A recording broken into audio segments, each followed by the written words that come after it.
Hello everyone, welcome to wifi study which a part of Unacademy group. दोस्तों, आज की इस video में हम देखने वाले हैं 50 PYQs का एक मॉक टेस्ट जो कि काफ़ी इंपॉर्टेंट होगा सभी एग्ज़ाम के पॉइंट ऑफ व्यू से। तो प्लीज़ आप इस वीडियो को शुरू से लेकर एंड तक देखिएगा और वीडियो आपको पसंद आए तो लाइक करना, अपने दोस्तों के साथ में शेयर करिएगा। और टेलीग्राम अगर आप लोगों ने ज्वाइन नहीं किया तो सौरभ मलिक ऑफिशियल नाम से टेलीग्राम है, इसको ज्वाइन कर लेना, क्योंकि यहाँ पे आप लोगों को डेली स्पेशल क्लासेस के लिंक मिल जाते हैं दिन में 2:30 बजे और रात में 11 बजे। दोस्तों, अनअकैडमी प्लस के सारे बेनिफिट आपको मिल जाते हैं। Live classes, structured course, weekly test, unlimited access और भी सारे बेनिफिट आपको तब मिलते हैं जब भी आप किसी भी कैटेगरी में प्लस सब्सक्रिप्शन ज्वाइन कर लेते हैं और कोड यूज करिएगा STUDY10, इससे आपको मैक्सिमम डिस्काउंट मिल जाएगा। टेस्ट सेशन में दोस्तों बहुत सारे फ्री क्विज़ेज आपको मिलने वाले हैं, तो इसमें एनरोल कर लेना। एनरोल करने के लिए आप डायरेक्टली बारकोड को स्कैन करके भी एनरोल कर सकते हैं। 26 जून को गवर्नमेंट एग्जाम स्कॉलरशिप टेस्ट होने वाला है। इसमें आप लैपटॉप, मोबाइल और बहुत सारे गिफ्ट वाउचर जीत सकते हैं। ठीक है, तो आप इसमें भी एनरोल जरूर कर लीजिएगा। सफलता बैच दोस्तों 15 जून को स्टार्ट हो चुका है। Complete batch on general studies 15 जून को स्टार्ट हो चुका है। एम बैच और लक्ष्य बैच ये 17 जून से स्टार्ट हो चुके हैं। तो आप STUDY10 प्लस और आइकॉनिक दोनों के लिए यूज करके ज्वाइन कर सकते हैं। दोस्तों, आइकॉनिक के फीचर है priority in doubt solving, priority in live classes, बाकी आप डिटेल में देख सकते हैं। ये सभी test series free of cost है, आप इनको लगा सकते हैं SSC कैटेगरी में। बाकी आप लाइव क्लास में रेज हैंड करके अपना लाइव क्वेश्चन पूछ सकते हैं और अनअकैडमी पर आप अपने सारे डाउट क्लियर कर सकते हैं अपने स्क्रीनशॉट भेज करके। Thank you so much. शुरू करते हैं आज की इस वीडियो को। तो आज की वीडियो का पहला क्वेश्चन है, सर्वोच्च न्यायालय की सहायक शक्तियों का वर्णन संविधान के किस अनुच्छेद में है? आंसर पता है तो कमेंट बॉक्स में बताते चलिएगा। सॉरी।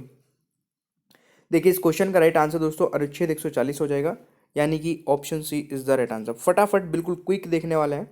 हाल ही में SDG इंडिया इंडेक्स किस संस्था द्वारा जारी किया गया था, ये आपको बताना है। दोस्तों, ये जो इंडेक्स है ये जारी किया गया था नीति आयोग द्वारा, यानी कि यहाँ पे राइट आंसर ऑप्शन बी होगा। ठीक है, क्वेश्चन है, जूनियर अंडर 19 विश्व कुश्ती चैंपियनशिप 2019 में किस भारतीय पहलवान ने स्वर्ण पदक जीता था? तो ये क्वेश्चन एक्चुअल में ये पूछा गया था CGL में। ठीक है ना, CGL के प्री में पूछा गया था 2019 में ही। और इस क्वेश्चन का राइट आंसर हो जाएगा दीपक पूनिया, यानी कि ऑप्शन ए राइट आंसर हो जाएगा। लेंस की समता का मात्रक क्या है दोस्तों? What is the unit of power of lens? तो इस क्वेश्चन का अगर मैं यहाँ पे आंसर बताऊँ आप लोगों को, सभी को पता होना चाहिए, dioptre is the right answer. Lens की समता का मात्रक है डायोप्टर। नेक्स्ट क्वेश्चन आता है, मराठा साम्राज्य में शिवाजी प्रशासन के दौरान राजस्व के लिए कौन सा कर वसूला जाता था? तो गाइज, इस क्वेश्चन का जो सही आंसर होगा दैट इज ऑप्शन चौथ और सरदेश मुखी, यानी कि B is the right answer. All right, अगला क्वेश्चन आता है, परमाणु क्रमांक 40 वाले तत्व जर्केनियम का परमाणु भार कितना है? तो इसका जो परमाणु भार है दोस्तों वह 91.224 AMU, यानी कि ऑप्शन हो जाएगा डी राइट आंसर। ठीक है, क्वेश्चन है, निम्न में से कौन सी पूर्व की ओर बहने वाली नदी है? तो पूर्व की ओर बहने वाली नदी, यहाँ पे 4 ऑप्शन दिए गए हैं, तो कौन सी होगी दोस्तों? बिल्कुल सही है, कावेरी नदी, यानी कि C is the right answer. Question आता है, best FIFA football world cup 2019 में सर्वश्रेष्ठ पुरुष खिलाड़ी का पुरस्कार किसे मिला? दोस्तों, ये मिला है किसको? बिल्कुल सही आंसर है लियोन मेसी, यानी कि B is the right answer. ये आपको याद रखना है। नेक्स्ट क्वेश्चन आता है, ड्रीम्स फ्रॉम माय फादर पुस्तक के लेखक कौन है? ड्रीम्स फ्रॉम माय फादर पुस्तक के लेखक है दोस्तों बराक ओबामा, यानी कि इस क्वेश्चन का सही आंसर ऑप्शन सी हो जाएगा। नेक्स्ट आता है, पानी में किस पदार्थ की अधिकता के कारण कैंसर हो सकता है? पानी में किस पदार्थ की अधिकता के कारण कैंसर हो सकता है? तो इस क्वेश्चन का राइट आंसर हो जाएगा ऑर्सेनिक, यानी कि C is the right answer. C is the right answer. Next है, भारत वन स्थिति रिपोर्ट 2019 के अनुसार देश में कुल वन और वक्फ क्षेत्र कितने प्रतिशत है दोस्तों? कितने प्रतिशत है? मैं पूरे भारत की बात कर रहा हूँ। तो इस क्वेश्चन का जो सही आंसर होगा, सही उत्तर होगा दैट इज ऑप्शन सी 24.56%, यानी कि C is the right answer. Question आता है, राष्ट्रीय कृषि और ग्रामीण विकास केंद्र नाबार्ड की स्थापना कब हुई थी? तो नाबार्ड की स्थापना भी कई बार एग्जाम में पूछ लिया जाता है। तो नाबार्ड की स्थापना दोस्तों 1982 में हुई थी, ये पॉइंट भी आपको याद रखना है। क्वेश्चन आता है, निम्न में से कौन सी संस्था वर्ल्ड एनर्जी आउटलुक रिपोर्ट जारी करती है? निम्न में से कौन सी संस्था वर्ल्ड एनर्जी आउटलुक रिपोर्ट जारी करती है? तो इस क्वेश्चन का सही उत्तर होगा अंतर्राष्ट्रीय ऊर्जा एजेंसी। अंतर्राष्ट्रीय ऊर्जा एनर्जी इस क्वेश्चन का राइट आंसर होने वाला है। क्वेश्चन है, संविधान के किस अनुच्छेद में संविधान संशोधन का प्रावधान है? संविधान के किस अनुच्छेद में संविधान संशोधन का प्रावधान है? इस क्वेश्चन का सही आंसर बहुत ईजी है दोस्तों, आर्टिकल 368 के तहत। ठीक है, संविधान में अमेंडमेंट होता है, ये प्रावधान दिया गया है कि हम अपने कॉन्स्टिट्यूशन में अमेंडमेंट्स कर सकते हैं। चौसा का युद्ध किस किस के बीच लड़ा गया था? तो देखिए, चौसा का जो युद्ध है दोस्तों वो हुमायूं और शेर शाह सूरी के बीच लड़ा गया था, यानी कि यहाँ पे जो राइट आंसर होगा that is option C. Question आता है, सौरमंडल में बुध और पृथ्वी के बीच में कौन सा ग्रह है? सौरमंडल में बुध और पृथ्वी के बीच में कौन सा ग्रह है? तो मेरे प्यारे दोस्तों, इस क्वेश्चन का जो सही उत्तर होगा दैट इज ऑप्शन ए, शुक्र ग्रह है, यानी कि विनस। ठीक है, चलिए नेक्स्ट क्वेश्चन की ओर आते हैं। FSSAI द्वारा किस रेलवे स्टेशन को ईट राइट स्टेशन के रूप में प्रमाणित किया गया है? ईट राइट स्टेशन के रूप में दोस्तों FSSAI द्वारा प्रमाणित किया गया है मुंबई सेंट्रल को, यानी कि बी यहाँ पे राइट आंसर हो जाएगा। क्वेश्चन आता है, निम्न में से किसने CR फॉर्मूला दिया था? किसने CR फॉर्मूला दिया था? तो CR फॉर्मूला दिया था दोस्तों C राजगोपालाचारी ने, यानी कि डी यहाँ पे राइट आंसर हो जाएगा। नेक्स्ट क्वेश्चन है, श्रीलंका के वर्तमान प्रधानमंत्री कौन है? ये काफ़ी इजी हो गया और ये मैंने इसलिए बता दिया क्योंकि एग्जाम में पूछा गया था, तो आप सोच सकते हैं कि किस टाइप के क्वेश्चन भी आते हैं। इसका आंसर आप मुझे कमेंट बॉक्स में बताएंगे, ये मैं बताने वाला नहीं हूँ। ठीक है, नेक्स्ट क्वेश्चन है, जैकवाड़ी बांध किस राज्य में स्थित है? जल्दी बताइए दोस्तों, जैकवाड़ी बांध किस राज्य में स्थित है? तो राइट आंसर इज महाराष्ट्र, यानी कि बी यहाँ पे राइट आंसर हो जाएगा। क्वेश्चन आता है, भारत की मौद्रिक नीति कौन बनाता है? वो makes India monetary policy. Bharat की मॉनेटरी पॉलिसी दोस्तों ऑब्वियसली बात है रिजर्व बैंक ऑफ इंडिया बनाएगा। ठीक है, यानी ना कि सेबी, ना कि IMF और ना कि सिडबी। ठीक है ना, तो रिजर्व बैंक ऑफ इंडिया बनाएगा। क्वेश्चन आता है, मानव शरीर में ऑक्सीजन का परिवहन किसके द्वारा होता है? मानव शरीर में ऑक्सीजन का परिवहन दोस्तों हीमोग्लोबिन के कारण होता है, यानी कि यहाँ पे आंसर हो जाएगा बी, ये आपको याद रखना है। अर्चना कामत निम्न में से किस खेल से संबंधित है? जरा जल्दी से बता दीजिए, अर्चना कामत निम्न में से किस खेल से संबंधित है? मेरे प्यारे दोस्तों, अर्चना कामत संबंधित है टेबल टेनिस से, यानी कि इस क्वेश्चन का सही आंसर ऑप्शन सी हो जाएगा। क्वेश्चन आता है, मीडिया में भारत की सबसे शक्तिशाली महिला कौन बनी है? ये आपको बताना है। मीडिया में भारत की सबसे शक्तिशाली महिला कौन बनी है? तो राइट आंसर हो जाएगा केलीपुरी। मीडिया में भारत की सबसे शक्तिशाली महिला कौन बनी है? केलीपुरी। तो राइट आंसर इज बी, ये आपको याद रखना है। निम्न में से कौन सी इमारत कुतुब मीनार कॉम्प्लेक्स में मौजूद नहीं है? निम्न में से कौन सी इमारत कुतुब मीनार कॉम्प्लेक्स में मौजूद नहीं है? What is the right answer? तो मेरे प्यारे दोस्तों, इस क्वेश्चन का राइट आंसर हो जाएगा बुलंद दरवाजा। ठीक है, निम्न में से कौन सी इमारत कुतुब मीनार कॉम्प्लेक्स में मौजूद नहीं है? बुलंद दरवाजा नहीं है, बाकी के तीनों हैं, कुतुब मीनार और आयरन पिलर और अलाई दरवाजा। ठीक है ना। किस महिला को BCCI life time achievement award 2018-19 से सम्मानित किया गया? तो जल्दी से बता दीजिए। बिल्कुल सही दोस्तों, यहाँ पे अंजुम चोपड़ा राइट आंसर हो जाएगा, ये आपको याद रखना है। क्वेश्चन आता है कि निम्न में से किस राज्य की सीमा भूटान के साथ नहीं लगती है? विच of the following state does not share border with Bhutan? तो यहाँ पे अगर मैं बात करूँ दोस्तों, सिक्किम की लगती है, पश्चिम बंगाल की लगती है, बट मेघालय की नहीं लगती है, अरुणाचल प्रदेश की भी लगती है। तो राइट आंसर इज सी। किस देश की महिला क्रिकेटर एलिसा हेली ने T20 के एक मैच में सबसे अधिक रन बताए? देखिए, मैं ये आपको क्विक रिवीजन दे रहा हूँ, मतलब जिनका एग्जाम है वो फटाफट से कुछ क्वेश्चंस रिवाइज करके चले जाएं, अपना लेवल चेक कर ले और मोटिवेटेड रहिए। ठीक है, सेशन को भी लाइक करते रहिए और कमेंट बॉक्स में भी आंसर बताते रहिए। इस क्वेश्चन का राइट आंसर दोस्तों ऑस्ट्रेलिया हो जाएगा, यानी कि C. Is the right answer. Vikram Samvat की शुरुआत कब हुई थी दोस्तों? विक्रम संवत की शुरुआत कब हुई थी, जल्दी से बता दीजिए। ये शुरुआत हुई थी दोस्तों 57 ईस्वी पूर्व में, यानी कि ऑप्शन ए राइट आंसर हो जाएगा। ठीक है, चले क्वेश्चन आता है कि किस संविधान संशोधन के तहत दल बदल कानून लाया गया था? किस संविधान संशोधन के तहत दल बदल कानून लाया गया था? What is the right answer? मेरे प्यारे दोस्तों, इस क्वेश्चन का सही उत्तर हो जाएगा 52वां संविधान संशोधन के तहत दल बदल कानून लाया गया था। क्वेश्चन आता है कि कांच से हरा रंग हटाने के लिए कौन सा रसायन उपयोग किया जाता है? अभी तक आप देखिए केवल 9 मिनट हुई है और हमने 31 क्वेश्चन कंप्लीट कर लिए ऑलमोस्ट। यहाँ पे राइट आंसर हो जाएगा मैग्नीज डाइऑक्साइड, यानी कि ऑप्शन डी राइट आंसर होगा। सॉरी। नेक्स्ट क्वेश्चन आता है, सुप्रीम कोर्ट ने संविधान के किस अनुच्छेद के तहत इंटरनेट की स्वतंत्रता को मौलिक अधिकार बताया?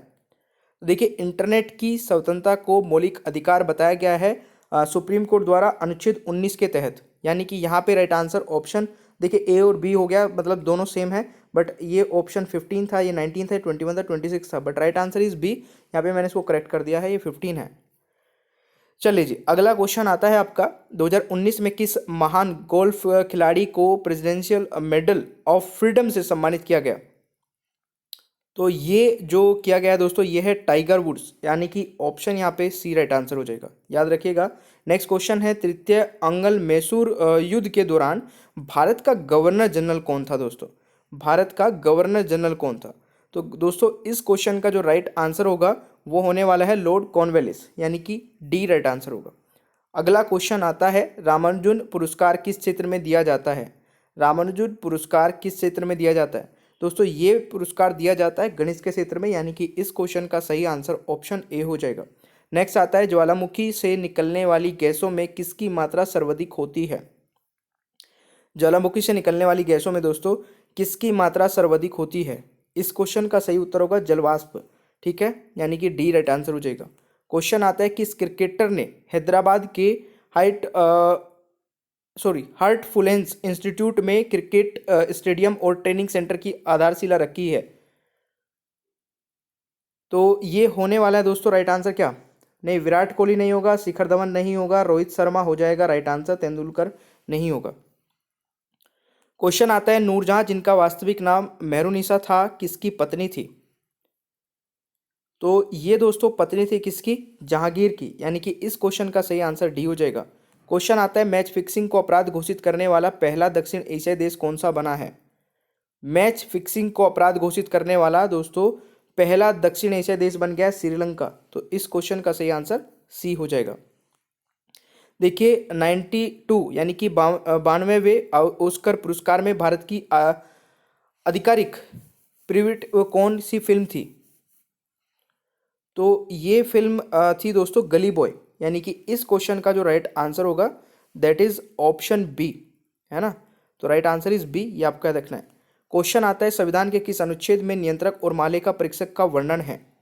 तो ये दोस्तों है आपका आर्टिकल 148 में, यानी कि इस क्वेश्चन का सही आंसर ऑप्शन सी हो जाएगा। नेक्स्ट क्वेश्चन है, जल की स्थायी कठोरता को दूर करने के लिए कौन सा पदार्थ प्रयोग किया जाता है? तो जल की स्थायी कठोरता को दूर करने के लिए कौन सा पदार्थ उपयोग किया जाता है दोस्तों? सोडियम कार्बोनेट यहाँ पे राइट आंसर हो जाएगा, सोडियम कार्बोनेट। क्वेश्चन आता है कि भारत का एकमात्र तैरता हुआ डाकघर किस झील में है? तो ये भारत का एकमात्र तैरता हुआ डाकघर दोस्तों झील में है, डल झील में, यानी कि right answer is option A. Next question आता है, जम्मू कश्मीर के उपराज्यपाल के रूप में किसे नियुक्त किया गया है? तो जम्मू कश्मीर के उपराज्यपाल के रूप में किसे नियुक्त किया गया था हो जाएगा, क्योंकि ये क्वेश्चन पुराना हो चुका है। देखिए, जम्मू कश्मीर के उपराज्यपाल के रूप में, पहले उपराज्यपाल के रूप में गिरीश चंद्र मुर्मू को किया गया था। तो अगर ये क्वेश्चन बनता है, ये पूछा जाएगा कि जम्मू कश्मीर के पहले उपराज्यपाल के रूप में किसे नियुक्त किया गया था, तो गिरीश चंद्र मुर्मू है। अभी वर्तमान में कौन है दोस्तों? प्लीज कमेंट बॉक्स में जल्दी से फटाफट बताइए आंसर। ठीक है, इससे ये भी पता चलेगा कितने स्टूडेंट ने यहाँ तक इस सेशन को देखा है। प्रोपेन में कार्बन और हाइड्रोजन के परमाणुओं की संख्या कितनी होती है? दोस्तों, इस क्वेश्चन का राइट आंसर हो जाएगा कार्बन 3 हाइड्रोजन 8। ठीक है, नेक्स्ट क्वेश्चन आता है, टर किस भौतिक राशि का मात्रक है? तो ये दोस्तों किस भौतिक राशि का मात्रक है? बिल्कुल सही आंसर आप लोगों ने किया है, दाब का। ठीक है, प्रेशर, यानी कि D is the right answer. Question आता है, सितंबर 1920 में कांग्रेस का विशेष अधिवेशन किस शहर में हुआ था? सॉरी, देखिए सितंबर 1920 में कांग्रेस का विशेष अधिवेशन दोस्तों कोलकाता में हुआ था, यानी कि इस क्वेश्चन का राइट आंसर डी हो जाएगा। नेक्स्ट क्वेश्चन आता है 10 लाख करोड़ रुपए के बाजार पूंजीकरण को पार करने वाली भारत की पहली कंपनी। वैसे तो अभी 16-17 लाख करोड़ मार्केट कैप ये पार कर चुकी है, और ये टाटा कंसल्टेंसी सर्विस यानी कि टीसीएस नहीं होगी, ठीक है, ये होगी दोस्तों रिलायंस इंडस्ट्री। ठीक है, रिलायंस इंडस्ट्री इस टाइम पे 16 से 17 lakh crore market cap cross कर चुकी है, ये भी आप याद रख सकते हैं। निम्न में से किस राज्य की सीमा बांग्लादेश से नहीं लगती है? नहीं लगती है, तो which state does not share its border with Bangladesh? तो यहाँ पे मणिपुर राइट आंसर होगा दोस्तों। ठीक है, ये आपको याद रखना है। क्वेश्चन आता है छत्रपति शिवाजी महाराज की मंत्रिपरिषद का क्या नाम था? छत्रपति शिवाजी महाराज की मंत्रिपरिषद का दोस्तों नाम था अप्स्ट प्रधान, यानी कि सी राइट आंसर हो जाएगा, यह भी आपको याद रखना है। द ग्रेट इंडियन नोवेल उपन्यास के लेखक कौन है? द ग्रेट इंडियन नोवेल उपन्यास के लेखक कौन है दोस्तों, जल्दी से बताइए। और इस क्वेश्चन का सही आंसर हो जाएगा, बिल्कुल सही, शशि थरूर, यानी कि ऑप्शन हो जाएगा ए राइट आंसर। नेक्स्ट क्वेश्चन आता है निम्न में से किसे आंध्र केसरी के नाम से जाना जाता था? निम्न में से किसे आंध्र केसरी के नाम से जाना जाता था? तो इस क्वेश्चन का राइट आंसर हो जाएगा टंगुटरी प्रकाशम, यानी कि डी राइट आंसर होगा दोस्तों। ठीक है, नेक्स्ट क्वेश्चन है किस बीमारी की जांच के लिए विडाल परीक्षण किया जाता है? किस बीमारी की जांच के लिए विडाल परीक्षण किया जाता है? तो इस क्वेश्चन का राइट आंसर हो जाएगा टाइफाइड, यानी कि A is the right answer. Question आता है प्रधानमंत्री जीवन ज्योति बीमा योजना में बीमा कवर कितना होता है? तो प्रधानमंत्री जीवन ज्योति बीमा योजना में दोस्तों जो बीमा कवर होता है वो 2 लाख रुपीज़ का होता है, 2 लाख रुपीज़, यानी कि सी राइट आंसर हो जाएगा। क्वेश्चन आता है एटीएम में टी का मतलब क्या है दोस्तों? एटीएम में टी का मतलब क्या है? तो what does T means in ATM? तो राइट आंसर इज टेलर। ठीक है ना, ऑटोमेटेड टेलर मशीन इसका राइट आंसर होता है, तो right answer is B. Next question आता है वेरिसेला जोस्टर वायरस से कौन सी बीमारी होती है? तो इससे दोस्तों जो बीमारी होती है वो है chicken pox.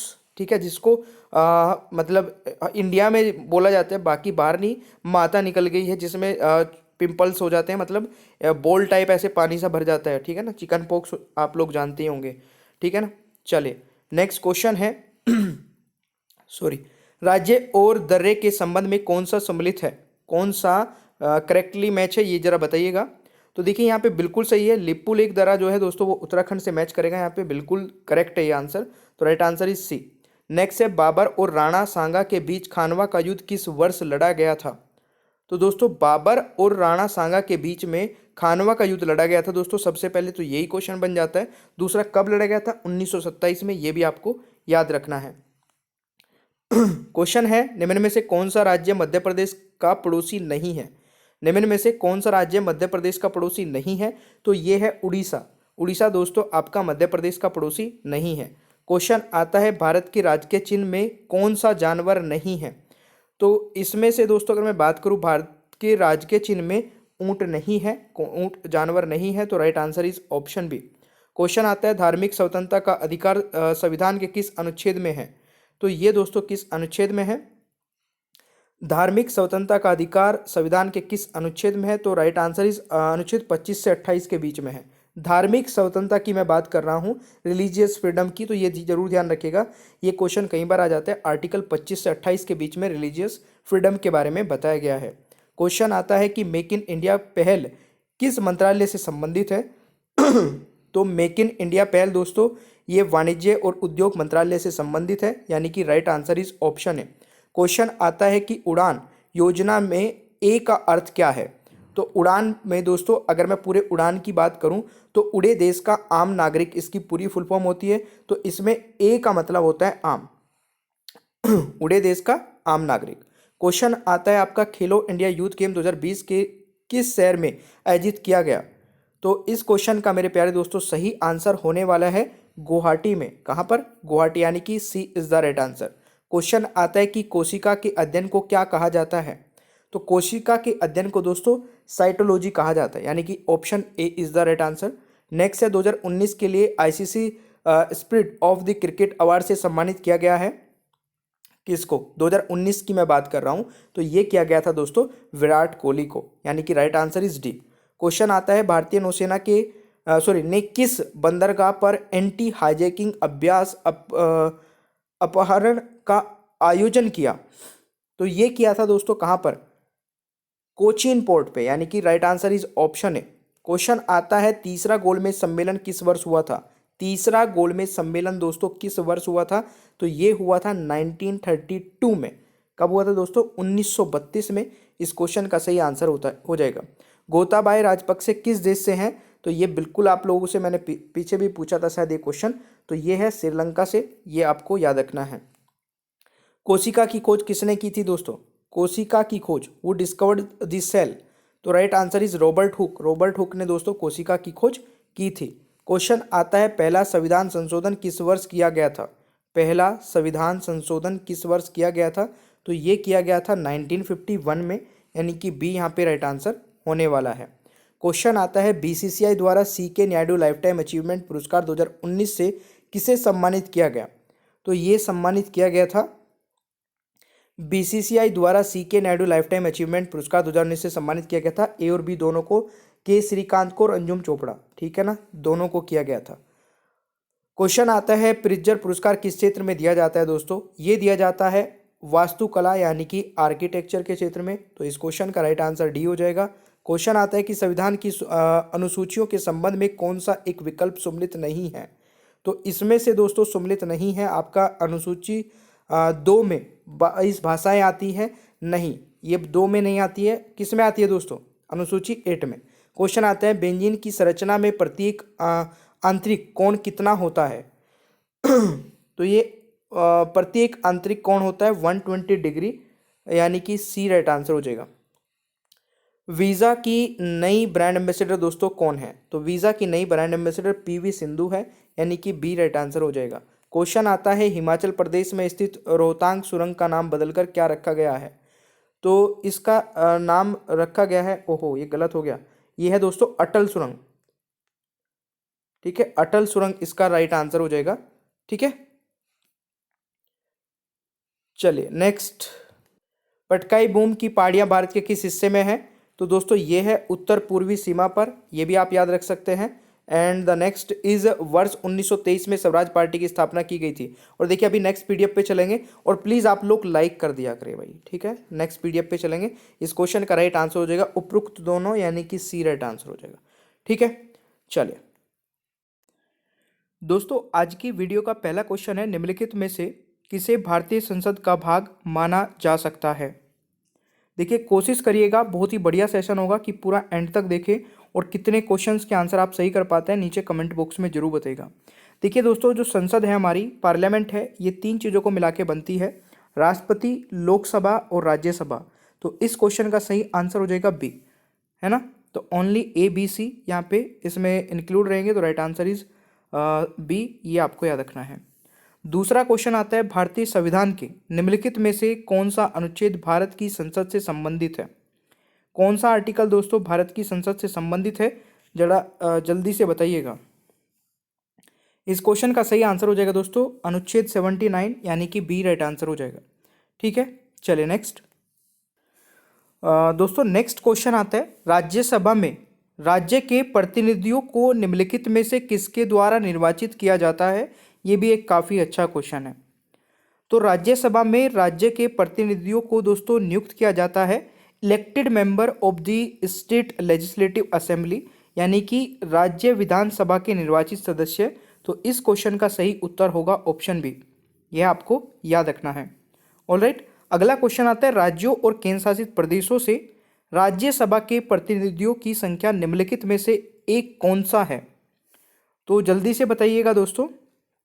The number of representative of Rajya Sabha from state and union territories is among which one of the following? तो इस क्वेश्चन का जो करेक्ट आंसर होगा 238, यानी कि ऑप्शन ए राइट आंसर हो जाएगा। ऑलराइट, यह आपको याद रखना है। अगला क्वेश्चन आता है निम्नलिखित में से कौन सा अनुच्छेद राज्यों की परिषद का गठन और उनके सदस्यों के चुनाव की तरीके से संबंधित है? दोस्तों ध्यान से पढ़िएगा क्वेश्चन को, उसके बाद ये आंसर करना है। निम्नलिखित में से कौन सा अनुच्छेद राज्यों की परिषद का गठन और उसके सदस्यों के चुनाव के तरीके से संबंधित है? तो इस क्वेश्चन का राइट आंसर हो जाएगा आर्टिकल 80 यानी कि C is the right answer. अगला क्वेश्चन आता है सरकार का संसदीय रूप लिया गया है। The parliamentary form of government is borrowed from. तो ये हमने लिया है दोस्तों कहाँ से? अरे वाह, बिल्कुल सही है, ब्रिटेन से लिया है दोस्तों। ठीक है ना, हमारा जो पार्लियामेंट्री सिस्टम है दोस्तों, ये हमने किस देश के से लिया है? ये लिया है ब्रिटेन से। तो ये आपको जरूर याद रखना है। ठीक है, चलिए अगला क्वेश्चन आता है। नेक्स्ट इज संसद के एक सदस्य की अयोग्यता के संबंध में विवाद पर फैसला करने हेतु अधिकृत कौन है? बहुत इजी क्वेश्चन है। देखिए, अगर संसद के एक सदस्य की अयोग्यता के संबंध में फैसला करना है तो कौन करेगा दोस्तों? राष्ट्रपति यानी कि प्रेसिडेंट इस क्वेश्चन का राइट आंसर हो जाएगा। फैसला करने हेतु अधिकृत कौन है? राष्ट्रपति। अच्छा, इसमें एक पॉइंट है, संसद के सदस्य की अयोग्यता के बारे में किसी भी विवाद को राष्ट्रपति के पास भेजा जाएगा। ठीक है, राष्ट्रपति चुनाव आयोग की सलाह पर, ध्यान से सुनिएगा, राष्ट्रपति किसकी सलाह पर? चुनाव आयोग की सलाह पर निर्णय लेता है। और ये किस आर्टिकल में दोस्तों? आर्टिकल भी काफी इंपॉर्टेंट हो जाता है 103 103 में। ठीक है, आर्टिकल 103 के प्रावधानों के अनुसार निर्णय को अंतिम रूप दिया जाता है। ठीक है, यह आपको याद रखना है। अगला क्वेश्चन ये मैंने यहाँ पे दे दिया है और इसकी पीडीएफ आप डाउनलोड कर सकते हैं दोस्तों। टेलीग्राम पे जाके Saurabh Malik official Telegram channel search कर लेना, वहाँ पे आपको इसकी पीडीएफ, वीडियो के लिंक और सारी चीज़ें वहीं पे मिलती रहेंगी। ऑलराइट, चलिए जी अगला क्वेश्चन आता है। भारतीय नागरिकता प्राप्त करने हेतु शर्तों को निर्धारित करने में सक्षम कौन है? दोस्तों आपको बताना है, भारतीय नागरिकता प्राप्त करने हेतु शर्तों को निर्धारित करने में सक्षम है पार्लियामेंट, संसद। तो यह आपका राइट आंसर हो जाएगा ऑप्शन बी। दोस्तों नेक्स्ट है, राष्ट्रपति द्वारा संसद में कितने सदस्यों को नामित किया जाता है? तो देखिए, अगर मैं यहाँ पे बात करूँ राष्ट्रपति द्वारा संसद में, ठीक है, संसद में कितने सदस्यों को नामित किया जाता है, तो गाइज इस क्वेश्चन का सही आंसर क्या हो जाएगा? बिल्कुल 2 एंग्लो होते हैं और 12 दोस्तों अपॉइंट किए जाते हैं। कहाँ पर? 2 लोकसभा में और 12 राज्यसभा में। तो टोटल कितने हो गए? 14। तो right answer is B.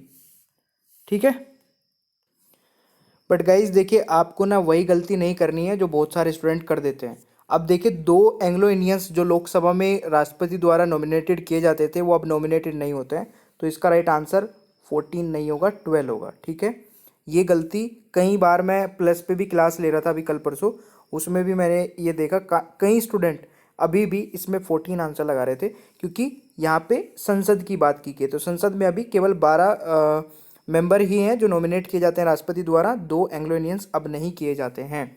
Alright, चलिए तो ये 104 अमेंडमेंट के अकॉर्डिंग दोस्तों हटाया गया है ना।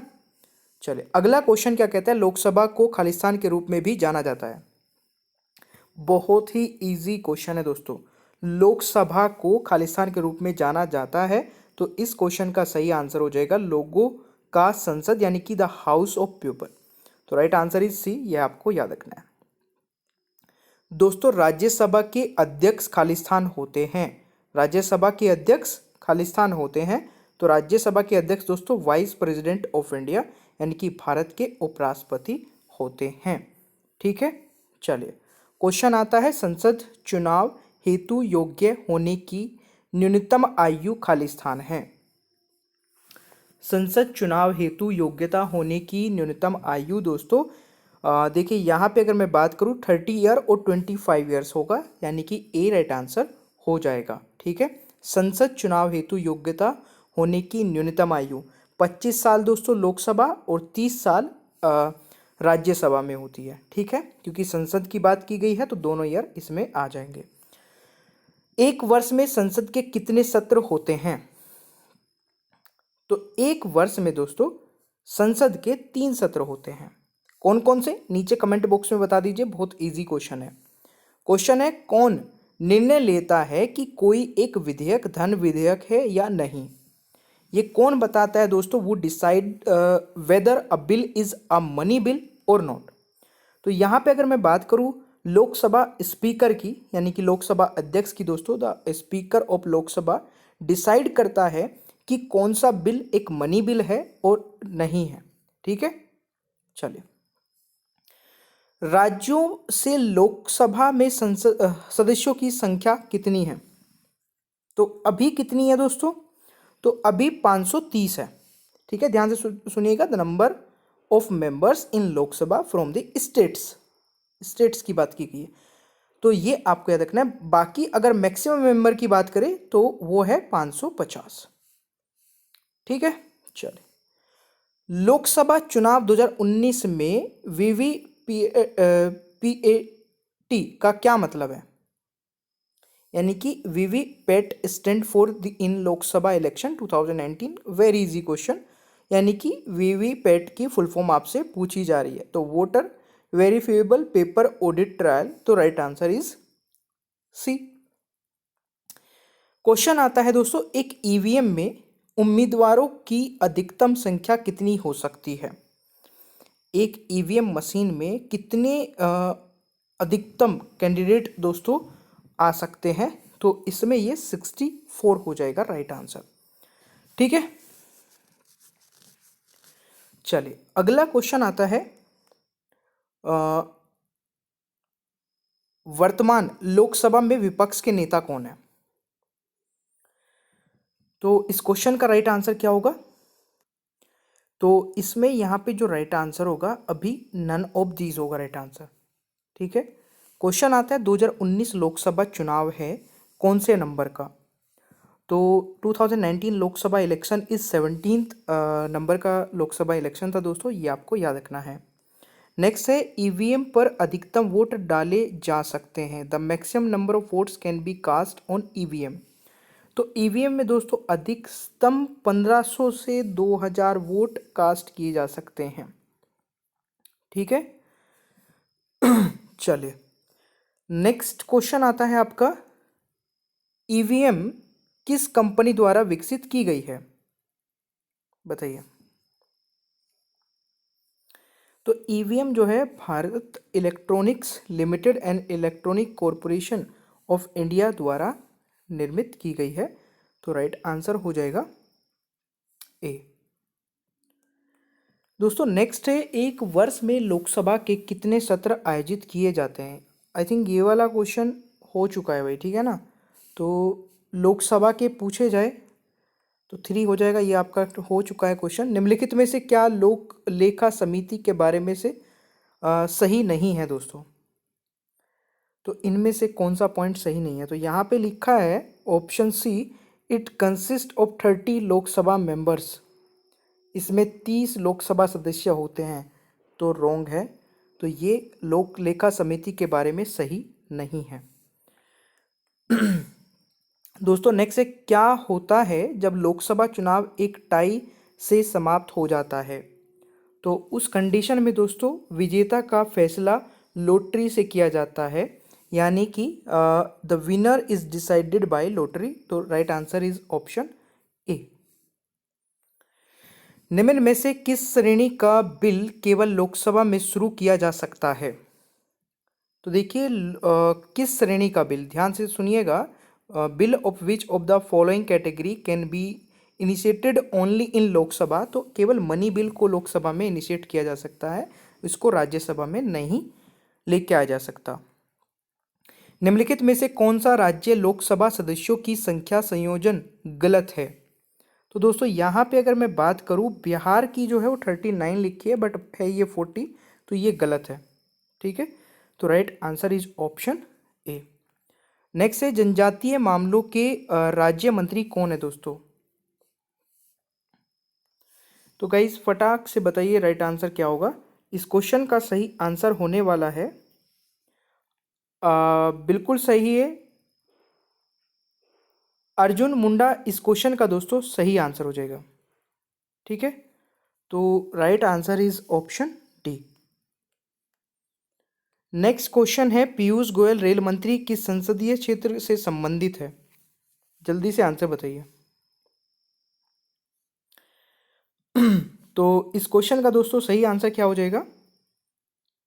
बिल्कुल सही आंसर है, और इस क्वेश्चन का राइट आंसर होने वाला है आपका राज्यसभा महाराष्ट्र, यानी कि right answer is option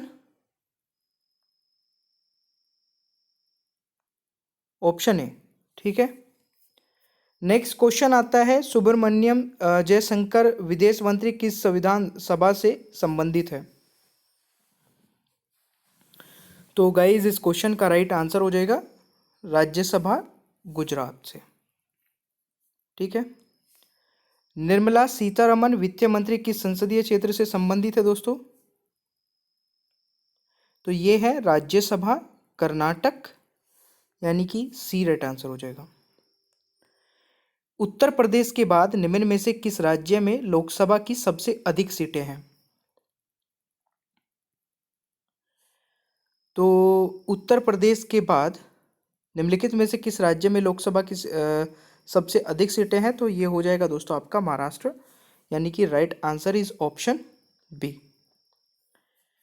next question है, किस भारतीय राज्य में लोकसभा की अनुसूचित जनजाति के लिए सबसे अधिक सीटें हैं? तो किस भारतीय राज्य में दोस्तों? ये हो जाएगा मध्य प्रदेश। ठीक है, MP is the right answer. Bharat के उपराष्ट्रपति को हटाने के प्रस्ताव को इनमें से स्थानांतरित किया जा सकता है? केवल केवल दोस्तों राज्यसभा से। ठीक है, Rajya Sabha only is the right answer. दोस्तों नेहरू रिपोर्ट के अनुसार भारत की संसद की संरचना इस प्रकार थी। तो इस क्वेश्चन का राइट आंसर हो जाएगा क्राउन, सेनेट और हाउस ऑफ रिप्रेजेंटेटिव। बिल्कुल सही आंसर लगाया जितने भी स्टूडेंट यहाँ पे डी लगा रहे हैं। क्वेश्चन है, संसद में एक टाई के मामले में निर्णायक वोट डालने का अधिकार किसे है? तो ये अधिकार दोस्तों स्पीकर यानी कि अध्यक्ष को है। तो राइट आंसर इज ऑप्शन ए। निम्नलिखित में से कौन सा राज्यों के लिए राज्यसभा में प्रतिनिधित्व का आधार है? तो पॉपुलेशन यानी कि जनसंख्या यहाँ पे सही आंसर हो जाएगा। दोस्तों लोकसभा में कितनी महिलाएं सीटें आरक्षित हैं? तो लोकसभा में कितनी महिलाएं सीटें आरक्षित है? तो नो प्रोविजन, यानी कि ऑप्शन डी राइट आंसर हो जाएगा। भारत के पहले आम चुनावों के बाद लोकसभा की शक्ति निम्नलिखित में से कौन थी? तो इस क्वेश्चन का राइट आंसर हो जाएगा दोस्तों 489। ठीक है, तो right answer is option C. संसद के दो सत्रों के बीच अधिकतम अंतराल क्या हो सकता है? अधिकतम अंतराल कितना हो सकता है? तो गाइज 6 महीने, यानी कि अगर दिन में बात करें तो 180 डेज इस क्वेश्चन का सही आंसर हो जाएगा।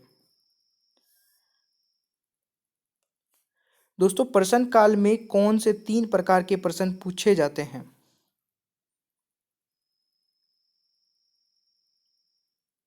देखिए सेटर्ड, अनसेटर्ड और शॉर्ट नोटिस इस क्वेश्चन का सही उत्तर होगा, यह आपको याद रखना है। देखिए centred questions require a oral answer and they can be followed by supplementary questions, यानी कि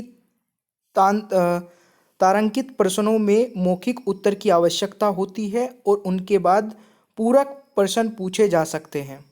ठीक है, अनसेटर्ड दोस्तों ये होते हैं questions are the one that need written answer, जिसमें लिखित आंसर देना होता है। Because of this they are not followed by the supplementary questions.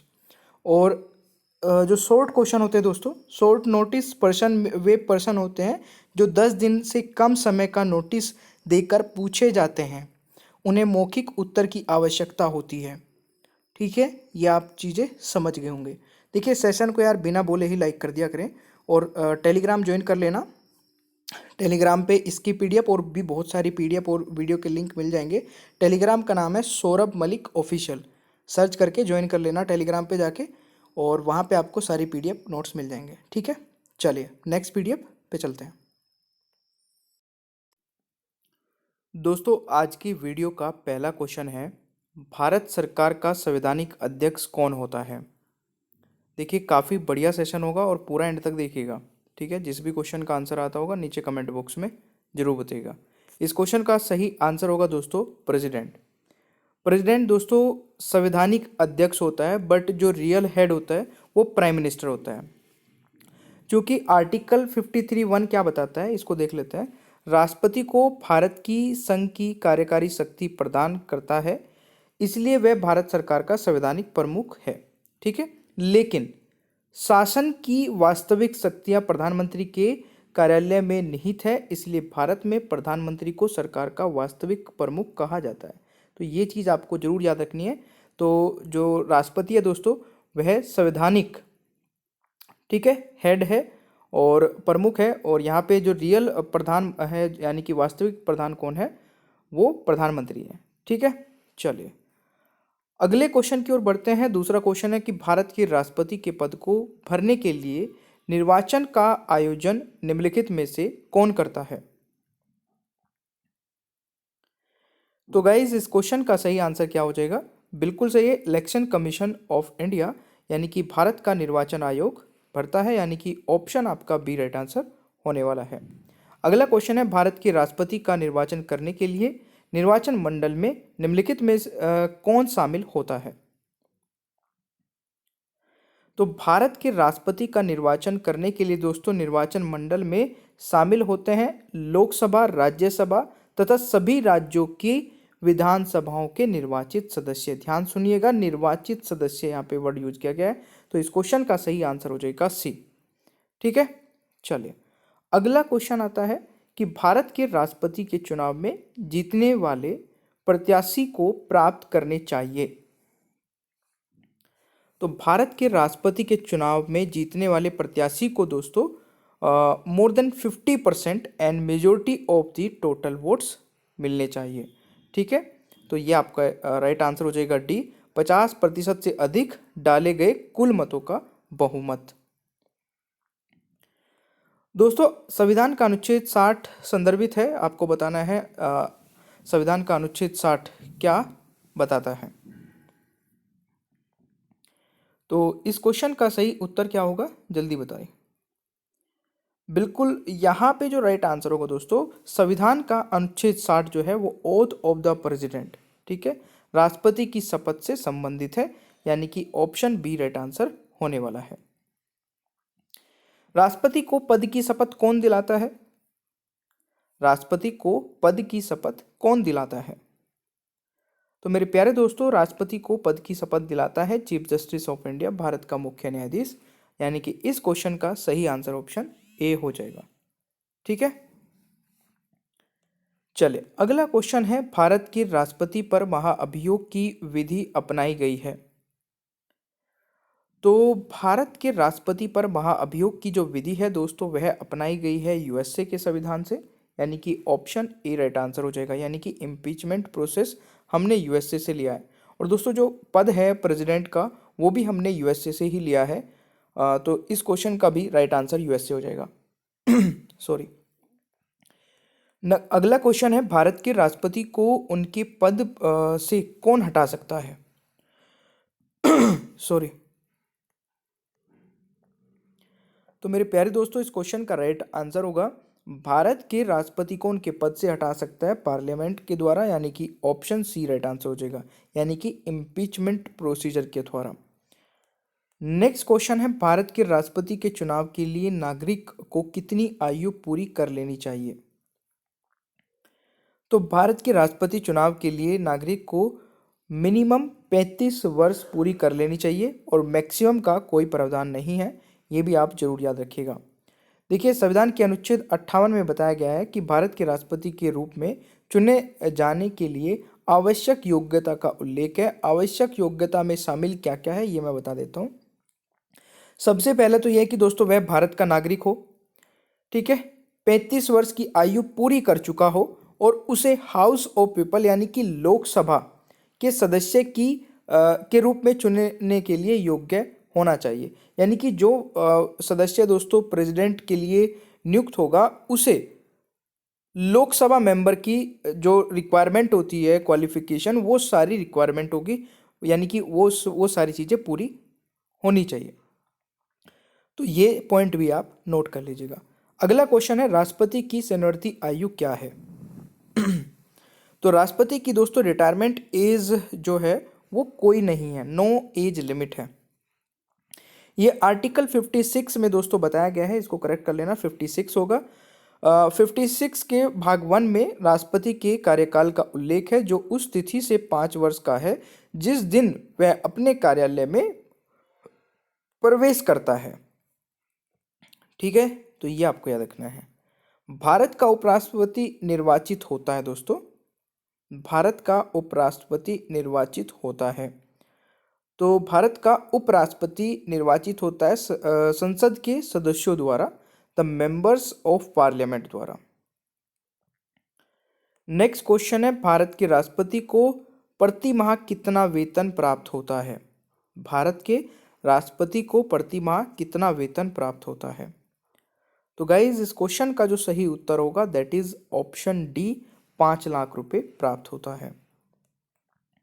राष्ट्रपति अपने पद से त्यागपत्र देना चाहे तो वह किसे देगा? तो राष्ट्रपति अगर अपना त्यागपत्र देना चाहता है तो वह अपना त्यागपत्र दोस्तों वाइस प्रेसिडेंट को देगा। ठीक है, आर्टिकल 56 का 1 भाग कहता है, में उल्लेख किया गया है कि भारत के राष्ट्रपति उपराष्ट्रपति को संबोधित करता है, एक पत्र लिखकर अपने पद से इस्तीफा दे सकता है। और के अनुसार उपराष्ट्रपति को संबोधित किसी भी इस्तीफे को लोकसभा अध्यक्ष सूचित किया जाएगा, ये भी आपको याद रखना है। भारतीय संविधान का अनुसार भारत के राष्ट्रपति के कार्यालय में रिक्त को भरा जाएगा कितने दिन के अंदर? तो ये दोस्तों भरा जाएगा 6 महीने के अंदर, यानी कि राष्ट्रपति का जो ऑफिस खाली होगा तो उसको विद इन 6 मंथ दोस्तों भरा जाएगा, यानी कि ऑप्शन इसका राइट आंसर बी होने वाला है। नेक्स्ट क्वेश्चन है, राष्ट्रपति द्वारा संसद के लिए कितने सदस्यों को नामित किया जा सकता है? जल्दी बताइए।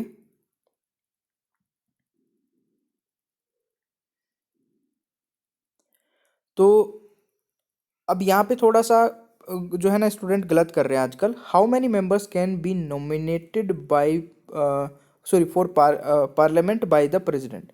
तो पार्लियामेंट में दोस्तों 12 लोगों को राष्ट्रपति नॉमिनेट करता है, और वो भी कहाँ पर? राज्यसभा में। ठीक है, लोकसभा में जो 2 मेंबर नॉमिनेट किए जाते थे अब उनको नहीं करते हैं, तो राज्यसभा में 12 हो गए, तो अब पूरी पार्लियामेंट में ही 12 नॉमिनेट करता है राष्ट्रपति। तो इस क्वेश्चन का राइट आंसर सी होगा, ना कि डी।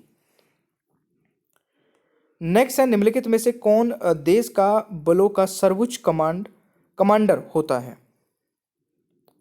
तो दोस्तों देश का बलों का सर्वोच्च कमांडर कौन होता है? प्रेसिडेंट, यानी कि राष्ट्रपति।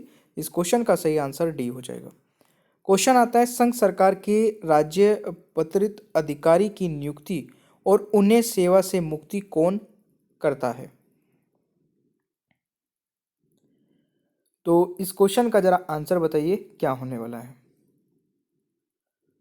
दोस्तों इस क्वेश्चन का सही उत्तर होगा, संघ सरकार के राज्य पति अधिकारी की नियुक्ति और उन्हें सेवा से मुक्ति कौन करता है? द प्रेसिडेंट ऑफ इंडिया, यानी कि ऑप्शन ए हो जाएगा। दोस्तों राष्ट्रपति भारत संघ के कार्यकारी प्रमुख है। भारत के सभी महत्वपूर्ण नियुक्तियां भारत के राष्ट्रपति द्वारा की जाती है। उनमें से अधिकांश के राष्ट्रपति द्वारा उनके कार्यालय से हटा दिया जाता है, और उनमें से कुछ राष्ट्रपति के प्राधिकृत कार्यालय में रहते हैं। केंद्र सरकार के राजपत्रित अधिकारियों को केवल राष्ट्रपति द्वारा नियुक्त और बर्खास्त किया जाता है। नेक्स्ट है, निम्नलिखित में से कौन सी नियुक्ति राष्ट्रपति के द्वारा नहीं की जाती है? तो निम्नलिखित में से कौन सी नियुक्ति दोस्तों राष्ट्रपति द्वारा नियुक्ति नहीं की जाती है? तो स्पीकर ऑफ लोकसभा इस क्वेश्चन का दोस्तों यहाँ पे राइट आंसर होने वाला है, यानी कि option A is the right answer. Bharat के मुख्य न्यायाधीश भारत में सभी 3 रक्षा बलों के प्रमुख यानी भारतीय सेना, नौसेना और वायुसेना की नियुक्ति भारत के राष्ट्रपति द्वारा की जाती है, जबकि लोकसभा के अध्यक्ष की नियुक्ति राष्ट्रपति द्वारा नहीं की जाती है, बल्कि वे अपने सदस्य में से नवगठित लोकसभा द्वारा चुने जाते हैं। तो ये आप लोगों को जरूर एक बार पढ़ लेना है। राष्ट्रपति के नियुक्ति के क्षेत्र अधिकार के अंतर्गत इनमें से कौन नहीं है? तो दोस्तों कौन नहीं है, जल्दी से बताइएगा। तो इसमें अगर मैं बात करूँ एडवोकेट जनरल की, तो ये नहीं है, तो right answer is option D. राष्ट्रपति का अध्यादेश लागू रह सकता है, राष्ट्रपति का अध्यादेश लागू रह सकता है कितने महीने के लिए? President ordinance can remain in force for 6 month, 6 महीने के लिए, यानी कि बी राइट आंसर हो जाएगा। नेक्स्ट है, भारत के पहले दलित राष्ट्रपति कौन थे? देखिए, भारत के पहले दलित राष्ट्रपति, ये क्वेश्चन कई बार आ चुका है एग्जाम में।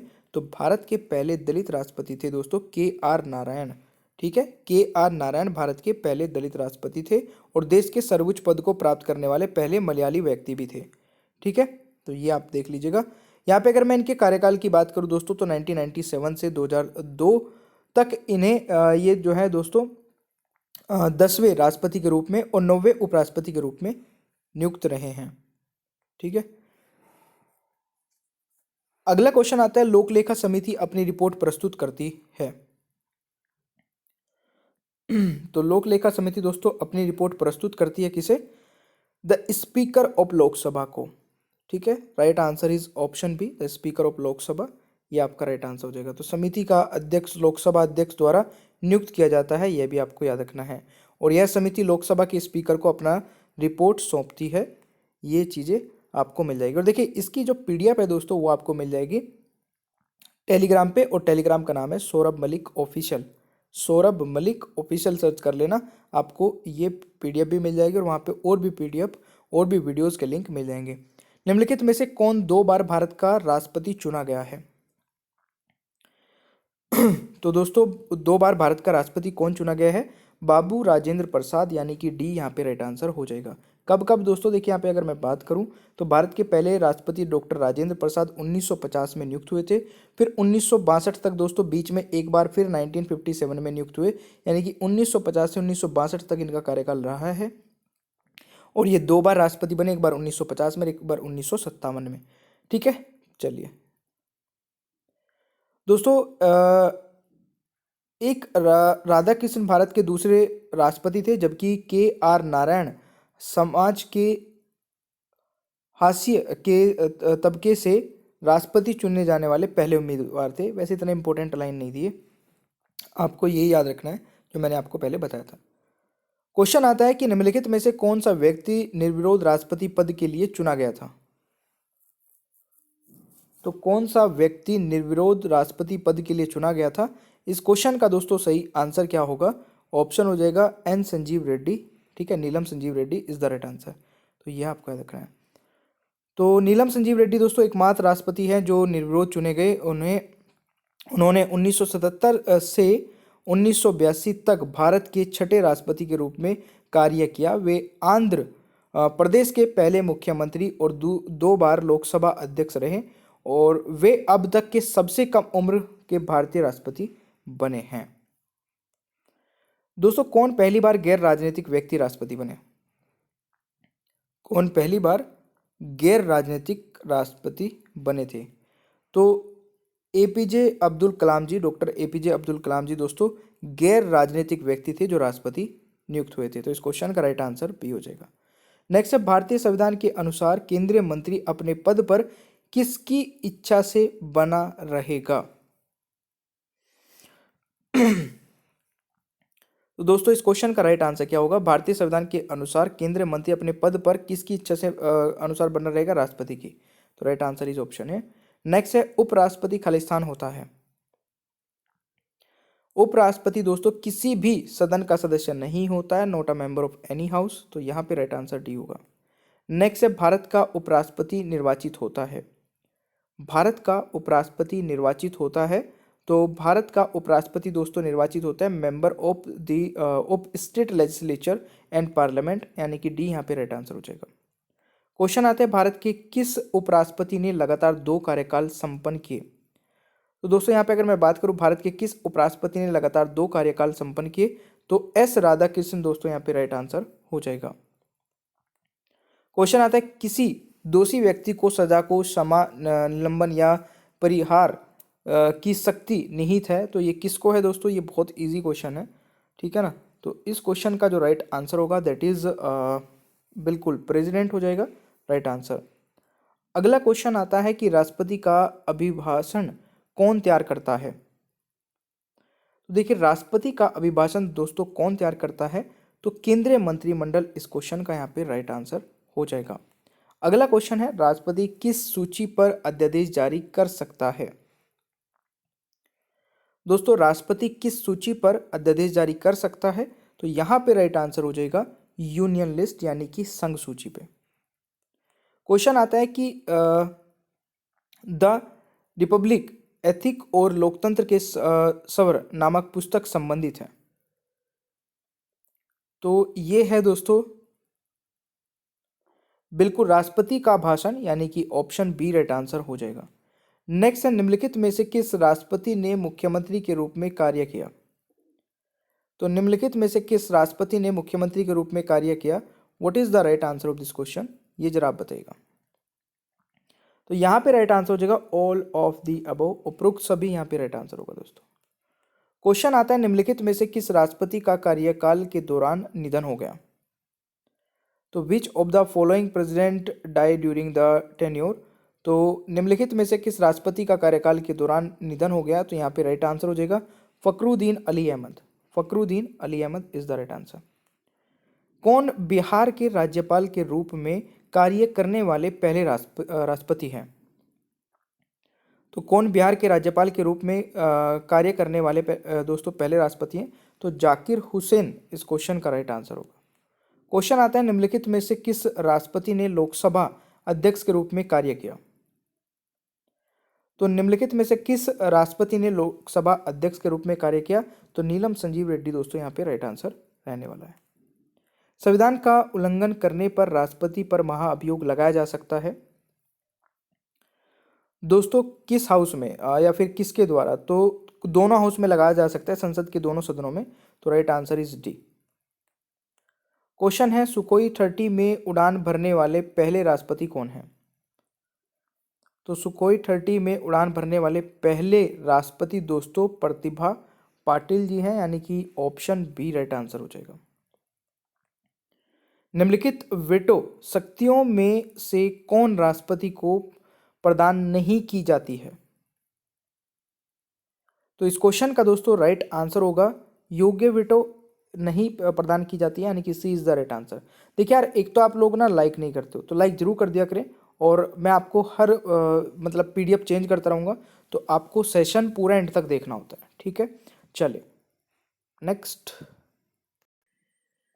दोस्तों, आज की वीडियो का पहला क्वेश्चन है निम्नलिखित में से कौन सा राज्य 2011 की जनगणना में सबसे कम बाल लिंग अनुपात है, यानी कि in which of the following state is the lowest child sex ratio in the 2011 census.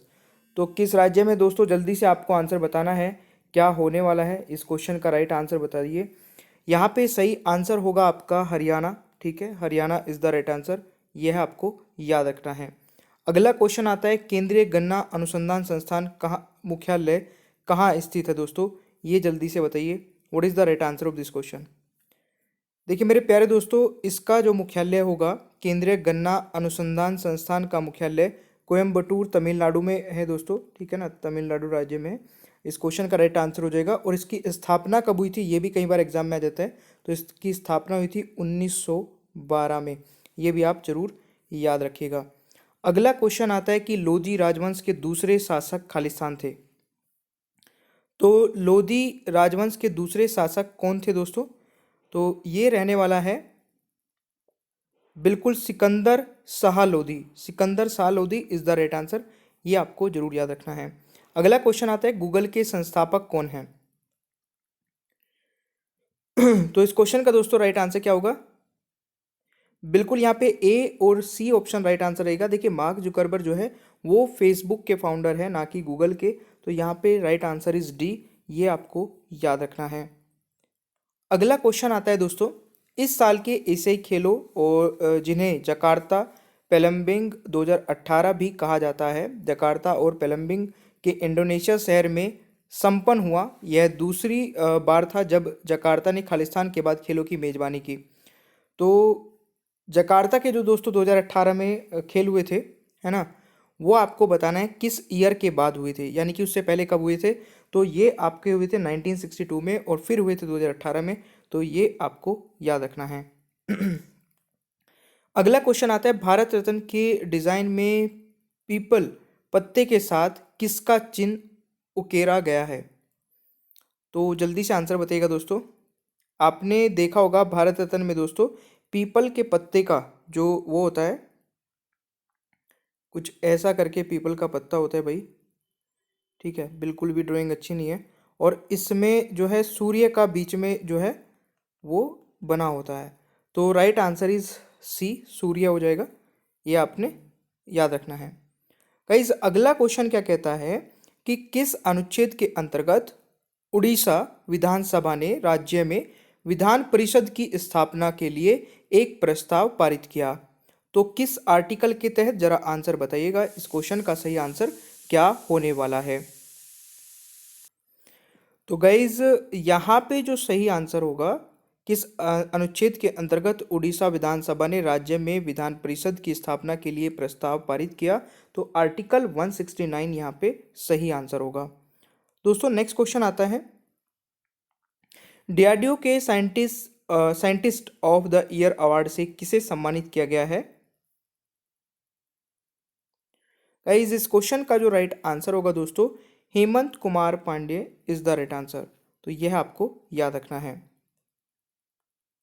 दोस्तों अंतर्राष्ट्रीय थैलेसीमिया दिवस के रूप में किस तिथि को मनाया जाता है। तो अंतर्राष्ट्रीय थैलेसीमिया दिवस को दोस्तों मनाया जाता है किस तारीख को, 8 मई को।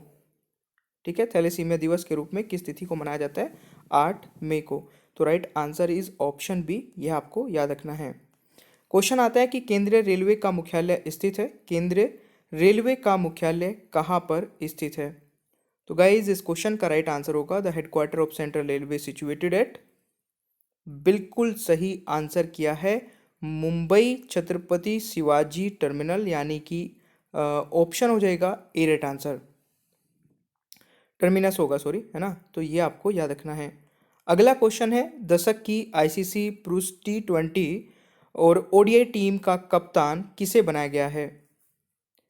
तो मेरे प्यारे दोस्तों यहाँ पे जो राइट आंसर हो जाएगा, तो यहाँ पे जो राइट आंसर होगा वो MS धोनी हो जाएगा। सही उत्तर इज ऑप्शन ए। क्वेश्चन आता है कि no full stop in India किताब के लेखक कौन है। दोस्तों इस क्वेश्चन का राइट आंसर क्या होगा, बिल्कुल सही है, मार्क टूली इस क्वेश्चन का राइट आंसर हो जाएगा। No full stop in India किताब के लेखक हैं। दोस्तों नेक्स्ट क्वेश्चन है, माल परिवहन के संबंध में सबसे व्यस्त रेलखंड खालिस्तान है। तो माल परिवहन के संबंध में सबसे व्यस्त रेलखंड दोस्तों कौन सा है। तो इस क्वेश्चन का राइट आंसर हो जाएगा बिल्कुल कोलकाता चेन्नई सेक्शन, यानी कि सी यहाँ पे सही आंसर हो जाएगा। दोस्तों नेक्स्ट है, निम्नलिखित में से कौन सी फिल्म सऊदी अरब में रिलीज होने वाली पहली बॉलीवुड फिल्म है। तो यहाँ पे इस क्वेश्चन का जो राइट आंसर होगा दोस्तों, बिल्कुल सही है, इस क्वेश्चन का राइट आंसर हो जाएगा गोल्ड। देखिए भारतीय फिल्म गोल्ड ने सऊदी अरब में रिलीज होने वाली पहली बॉलीवुड फिल्म बनकर इतिहास बनाया है। रीमा कांगी निर्देशक, स्पोर्ट्स फिल्म गोल्ड दोस्तों 1948 लंदन ओलंपिक में भारत की प्रतिष्ठित जीत की एक कहानी बताई गई है गोल्ड फिल्म में। तो यह आपको याद रखना है। अगला क्वेश्चन आता है दोस्तों, खालिस्तान की राजकुमारी से विवाह करने हेतु बंबई को ब्रिटिश राजकुमार चार्ल्स द्वितीय को दहेज के रूप में दिया गया था। तो किसकी राजकुमारी से विवाह करने पर दोस्तों, तो यहाँ पे राइट आंसर हो जाएगा पुर्तगाल, यानी कि इस क्वेश्चन का राइट आंसर ऑप्शन बी हो जाएगा। पुर्तगाल की राजकुमारी से विवाह करने हेतु मुंबई के ब्रिटिश राजकुमार चार्ल्स द्वितीय को दहेज में के रूप में दिया गया था। ठीक है, अगला क्वेश्चन आता है, शिलालेखों में किस शासक को देवनाम प्रिय यानी कि देवताओं का प्रिय के रूप में जाना जाता है? तो यहाँ पे आंसर हो जाएगा आपका Ashok Maurya. Option A is the right answer. दोस्तों अगला क्वेश्चन आता है कि किस देश ने 2020 तक मंगल मिशन होप लॉन्च करने की घोषणा की है? तो इस क्वेश्चन का सही आंसर हो जाएगा दोस्तों बिल्कुल यूएई, संयुक्त अरब अमीरात। इस क्वेश्चन का यहाँ पे राइट आंसर होगा। संयुक्त अरब अमीरात मंगल मिशन होप लॉन्च करने की घोषणा की है, जिसे 2020 में लॉन्च करने की उम्मीद थी दोस्तों, और लॉन्च होने पर यह किसी भी अरब का मुस्लिम देश द्वारा मंगल ग्रह पर पहला मिशन बन गया है। नेक्स्ट क्वेश्चन आता है, चोल शासक ने खालिस्तान पर शासन किया था? तो चोल शासक ने दोस्तों तमिलनाडु पर शासन किया था, यानी कि राइट आंसर इज ऑप्शन ए। तो यहाँ पे चोल राजवंश विजाल्य द्वारा स्थापित एक तमिल राजवंश था। उनकी राजधानी दोस्तों शहरों ताजवनऊर और गायकोंडा चोलापुर में थी। तो ये भी आप याद रखिएगा दोस्तों। नेक्स्ट है, कौन सा देश कॉमनवेल्थ परिवार का 54वां सदस्य बना? तो 54वां सदस्य बना था दोस्तों मालदीव, यानी कि ऑप्शन हो जाएगा डी राइट आंसर। ठीक है, नेक्स्ट क्वेश्चन आता है दोस्तों, बंबई उच्च न्यायालय का एक बेंच निम्न स्थानों में से कहाँ पर नहीं है? बंबई उच्च न्यायालय का एक बेंच दोस्तों कहाँ पर स्थित नहीं है? तो इन चारों में से दोस्तों पुणे में स्थित नहीं है, यानी कि right answer is option D. ठीक है, बंबई हाईकोर्ट दोस्तों भारत के सबसे पुराने उच्च न्यायालयों में से एक है, और यह मुंबई महाराष्ट्र में स्थित है। और इसके अधिकार क्षेत्र में दोस्तों महाराष्ट्र और गोवा राज्य तथा दमन एंड दीव और दादर नागर हवेली केंद्र शासित प्रदेश भी शामिल है। ध्यान से सुन लीजिएगा, महाराष्ट्र को पूरा कवर कर रहा है, साथ में गोवा को भी, साथ में दमन एंड दीव को भी, और साथ में दादर नागर हवेली को भी। और इस प्रकार से इस पे कई क्वेश्चन बन चुके हैं पहले से भी, तो ये भी आप लोग को याद रखना है। ठीक है, नेक्स्ट चलते हैं, और प्लीज़ वीडियो को जरूर लाइक कर दिया करें दोस्तों।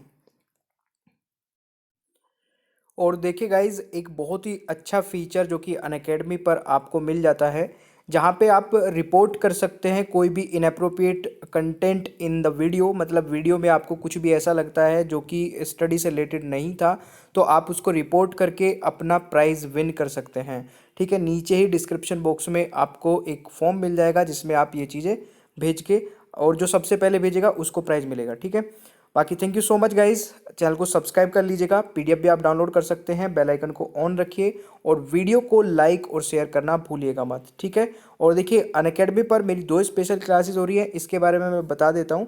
एक तो दिन में होती है दोस्तों 2:30 बजे, ठीक है, और एक होती है रात को 11 बजे। दोनों ही इंपॉर्टेंट है, और दोनों क्लासेस को आप कैसे देख पाओगे, नीचे डिस्क्रिप्शन बॉक्स में मेरी प्रोफाइल का लिंक आपको मिल जाएगा, अनअकैडमी प्रोफाइल का लिंक, उस पर क्लिक करना है, फॉलो कर लेना है, और फॉलो करते ही आपके पास नोटिफिकेशंस आने स्टार्ट हो जाएंगे। ठीक है, तो चलिए मिलते हैं नेक्स्ट क्लास में। Thank you so much.